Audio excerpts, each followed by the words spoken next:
Badger fans, what's going on? We got that dude coming on the show to help break down our early signing day. Brian Smith joins us, talks about the big defense lineman commit, the whole at receiver still, all that and more on today's Locked On Badgers. Let's go.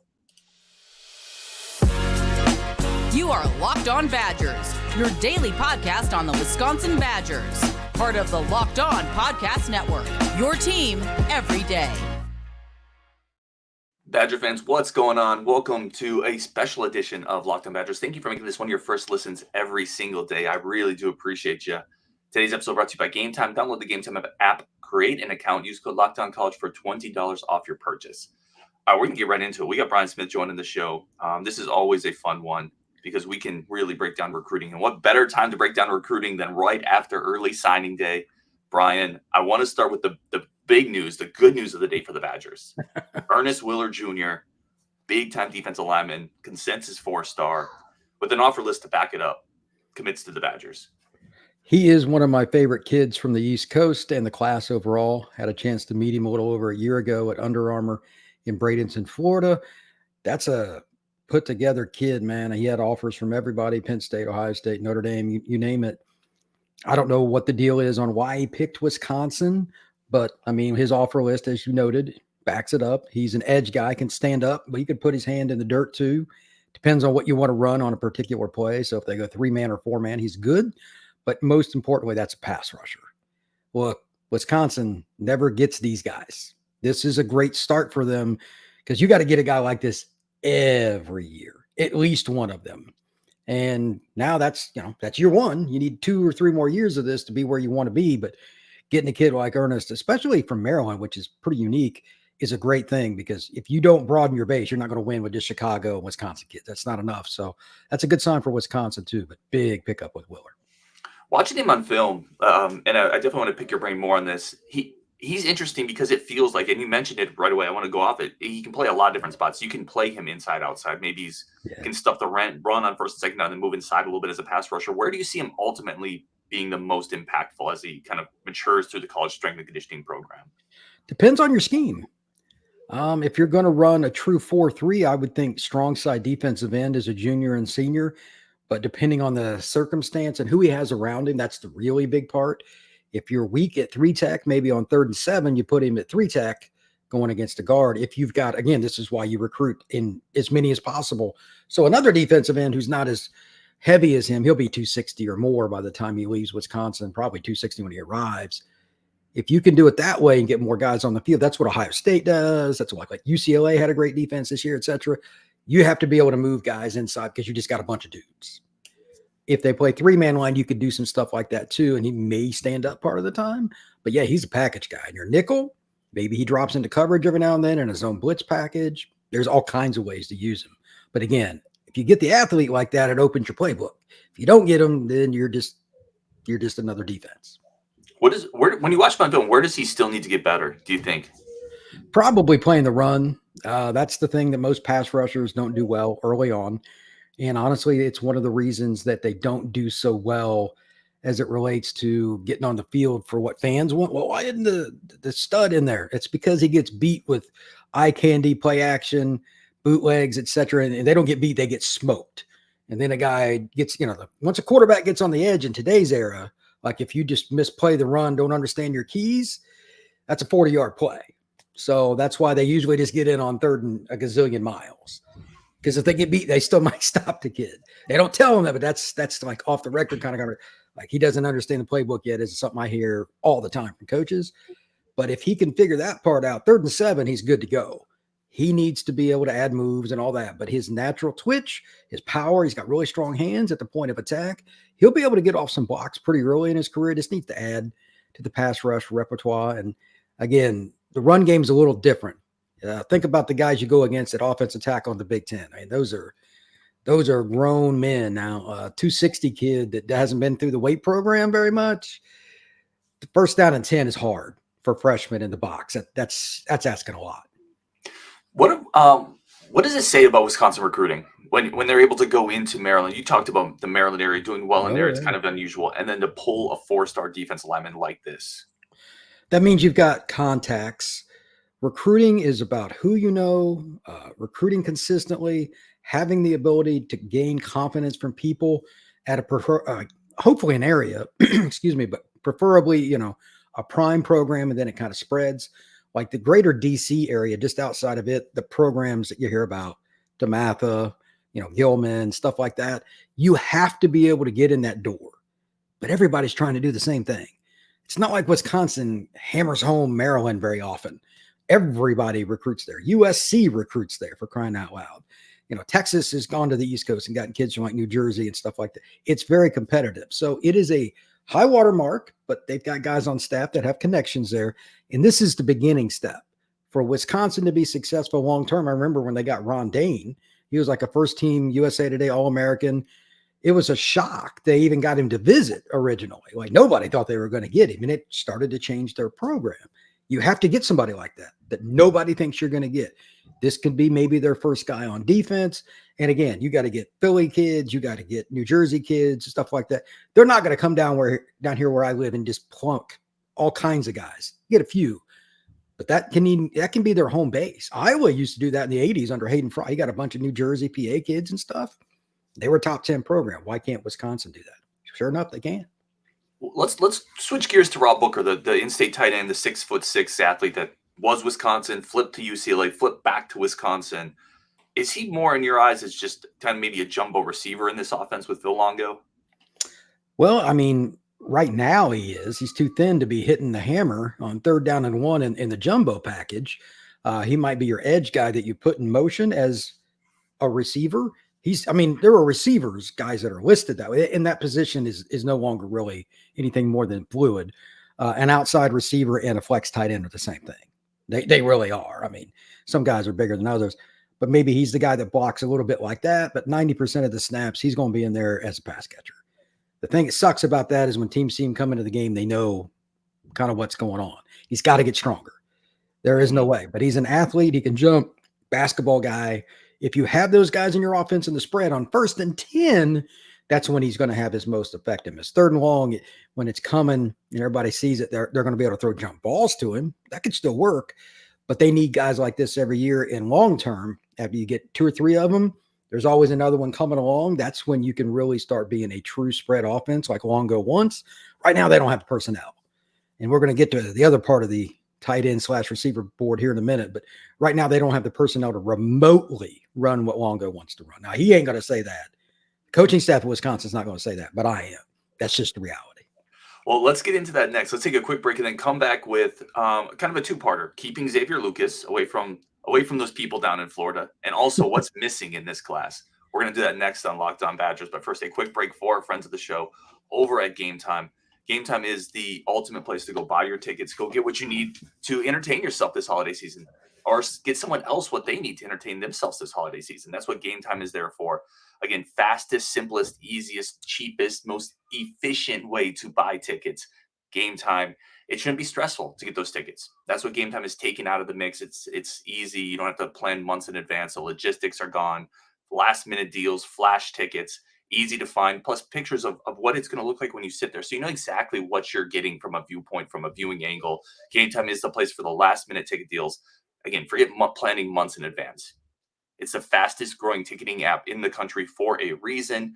Buy tickets in a matter of seconds. Just clickety-clack. You're in and you're out. Whatever you want, any type of entertainment venue, Game Time has you covered. Snag the tickets without the stress with Game Time. Download the Game Time app, create an account. Use code LOCKEDONCollege for $20 off your first purchase. Terms apply. Again, create an account, redeem code LOCKEDONCollege for $20 off. Download Game Time today. Last minute tickets, lowest prices guaranteed. Let's bring Brian back in here and continue this. I want to start with, let's do kind of a sandwich here. So we have compliment sandwich, right? You land the defensive lineman. Now what's wrong with the class? And then I'll go back to a good thing with Xavier Lucas. What is this class missing? Where are the wide receivers? Look, man, there's no political correctness to this. And you're going to have people throwing objects at their screens over the next comment. Wisconsin, in my opinion, took a step back in a way as a program with this recruiting class, because their number one objective was to get faster outside and get a bunch of numbers outside. They got faster. The kid they got, that saw kid's really good. We'll talk about Xavier Lucas here in a minute, but where are the numbers?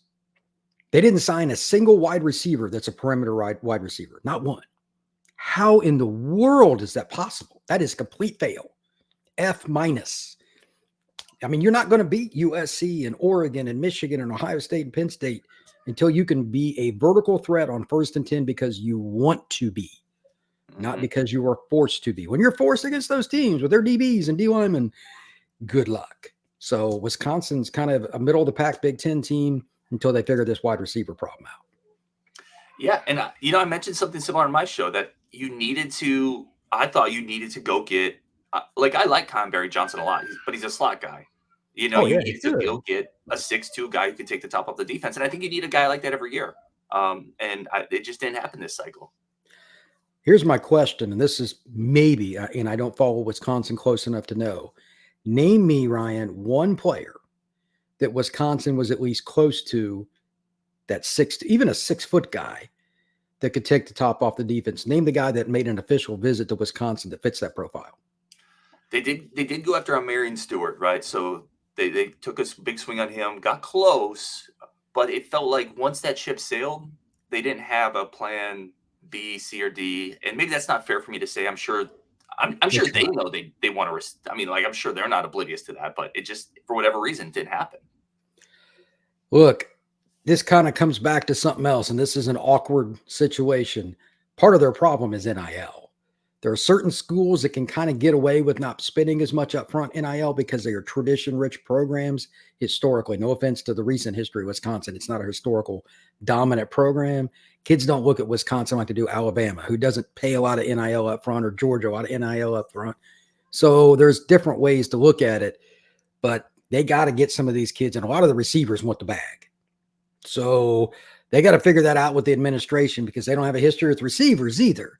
It's a double whammy. They're going to either have to convert guys, get a JUCO kid, which they normally don't recruit that way, or take a transfer why would a big-time receiver go to Wisconsin? Like Colby Young from Miami's in the portal. I bet he's not looking at Wisconsin. But he'd go in there, might be their best receiver. They got to figure that out because, again, I think their ceiling is 8-4, 9-3 tops until they figure receiver out with all the teams coming into the Big Ten. It's going to get worse, not better.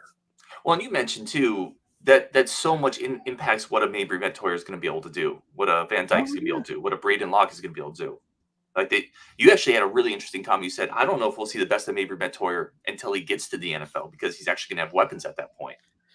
Yeah, look, I go to these 7-on-7 events, and sometimes there'll be a kid that's the quarterback that'll win an MVP at a tournament or something, and I'll be talking to somebody like Andrew Ivins or John Garcia or somebody at an event that's a big time analyst in my industry.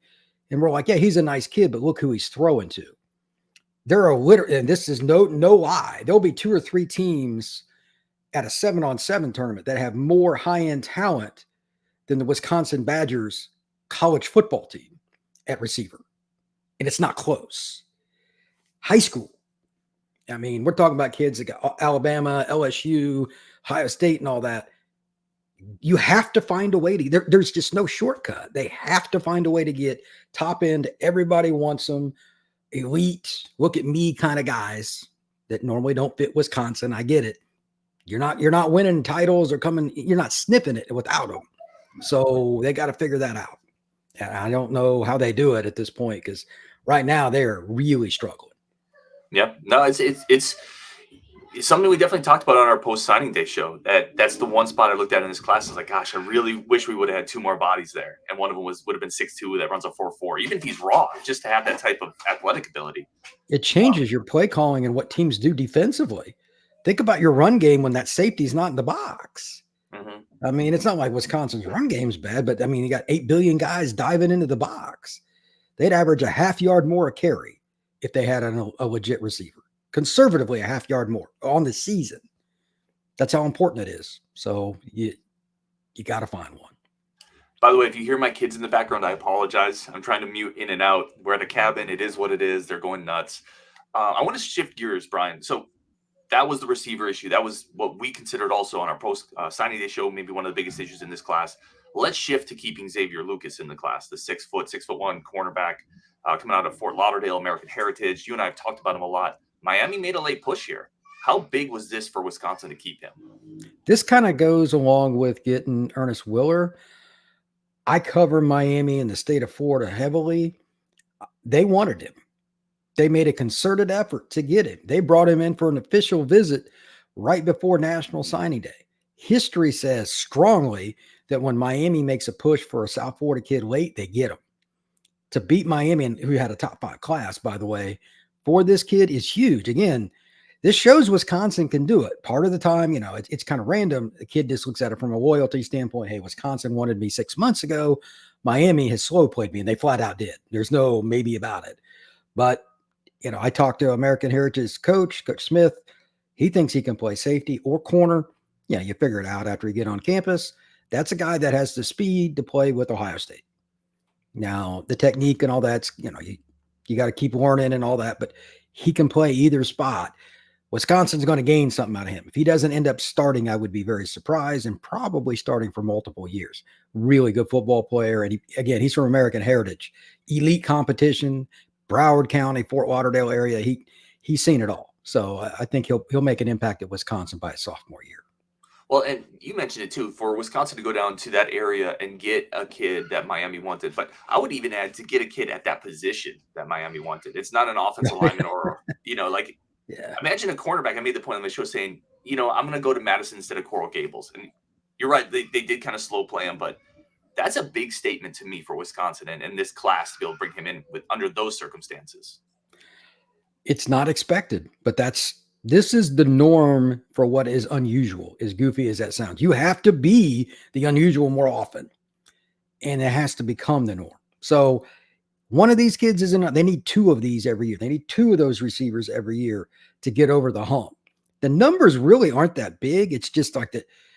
Those kind of kids just don't reside in the Midwest as often. They're going to have to go outside the region, because when they are in the Midwest, Notre Dame, Michigan, and Ohio State know it too. They go all out for those kids because it's a pain in the butt for them to recruit in the South too.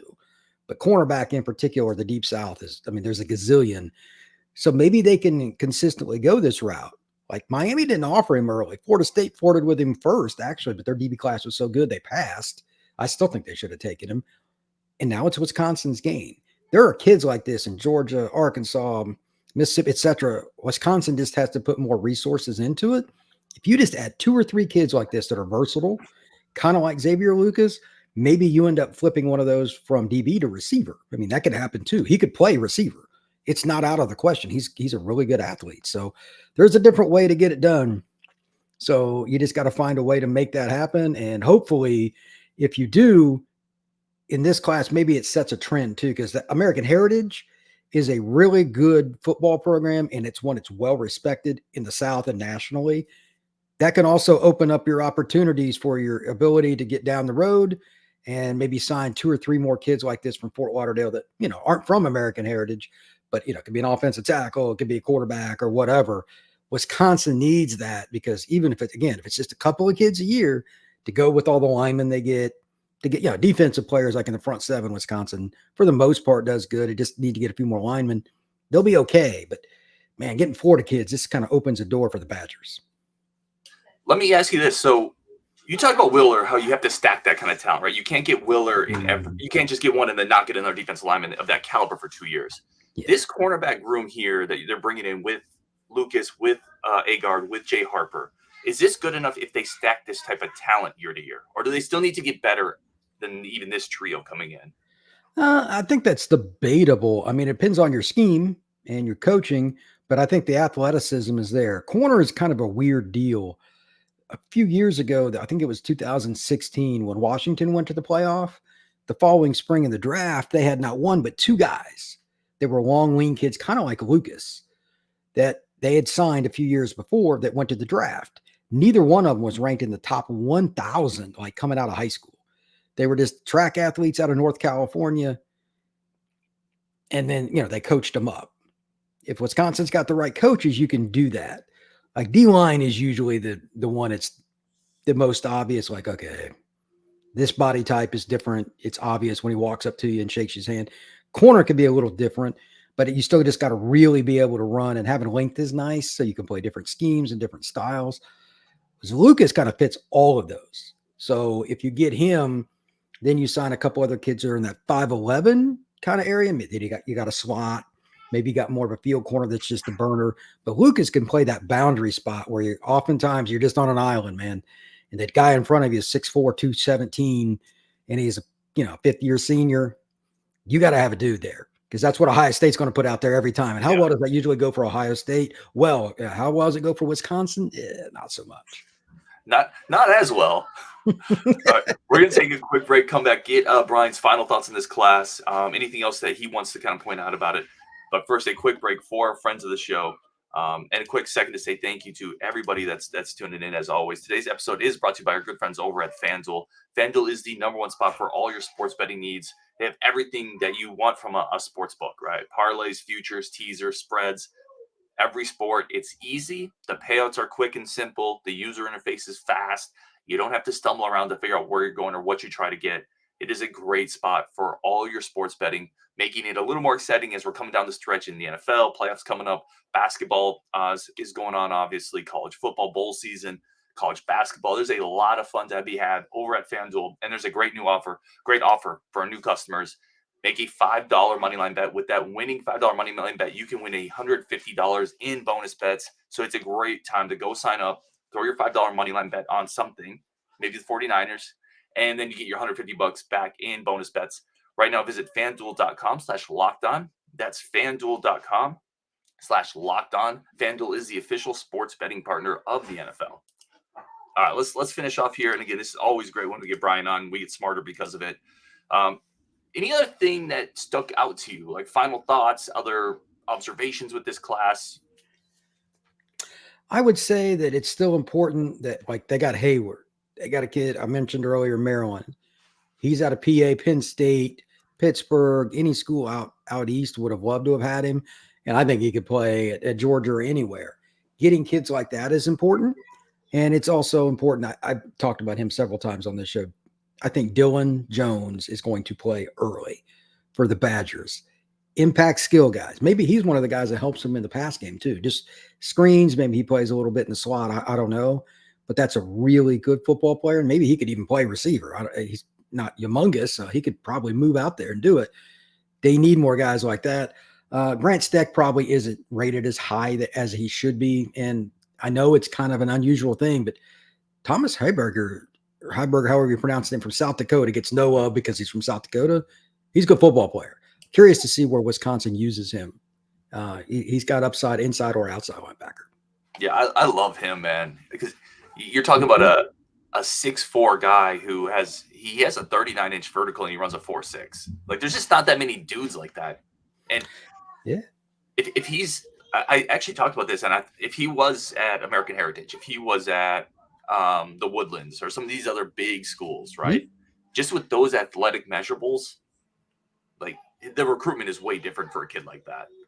Oh, absolutely. Because there are certain schools that colleges go through every single year. His is not one of them. So yeah, I mean, it's, in a way, Wisconsin loves that because there's less competition. But at the same time, you would like to be able to get those kids from those other programs because then they recruit the other kids at their school. There's two ways to look at that. But yeah, he would fit in Miami and LA and Houston. It wouldn't matter where he's at. He's a really good football player. He just happens to be from South Dakota. Thoughts on, I want to maybe finish up on this. This is obviously Luke Fickell's first full class. He kind of came in halfway through last year's cycle. I feel like this is pretty good for a first full class at Wisconsin. I also think it needs to continue to get better. But what are your thoughts considering this is Luke Fickell's first class here? It's a little bit different than I thought it would be, honestly, because like they did pretty well at corner. That's something we didn't talk about, but they got a lot of really good players at corner / safety, depending on how you want to grade Lucas. I think that's the biggest surprise. The biggest disappointment is obviously a receiver. O-line, I'm never going to really worry about Wisconsin too much. They do a great job. Tight end, they got two different kinds. It's pretty balanced. The only thing is the receiver stuff. So I like the direction they're going. Maybe the only other surprise is they didn't get quite as many Ohio kids as I thought they might get. He's got a really strong tie to there, but that's 6 one way, half dozen the other. But they're headed in the right direction. This next class, I hate putting pressure on them, but it will be the telltale sign if this is going to be a 7-5 to 9-3 program or somebody that can legitimately take a step up. If they do not go out and flat out get the ones that everybody wants at receiver, they're in trouble. There is no, and they can try to smooth it over on next signing day. It's a yes or no checkbox. And I'll call it out if they don't, and I'll call it if they do. No, we appreciate it as always, Brian. The honesty is awesome. All right, he is Brian Smith at FB Scout _Florida. I'm assuming a pretty busy week or so for you, Brian. That's the understatement of the millennium. But happy holidays from myself, from everybody that watches this show, all the Badger fans who enjoy your content, man. Hope you have an excellent, amazing one. I'm sure we'll talk again next week, maybe dive more into this class, look at some 25 kids. But Brian, thank you as always. We really do appreciate it. Absolutely. Take care and Merry Christmas. And for everybody listening, thank you guys so much for tuning in. We'll talk to you again tomorrow on Wisconsin, and we'll talk later.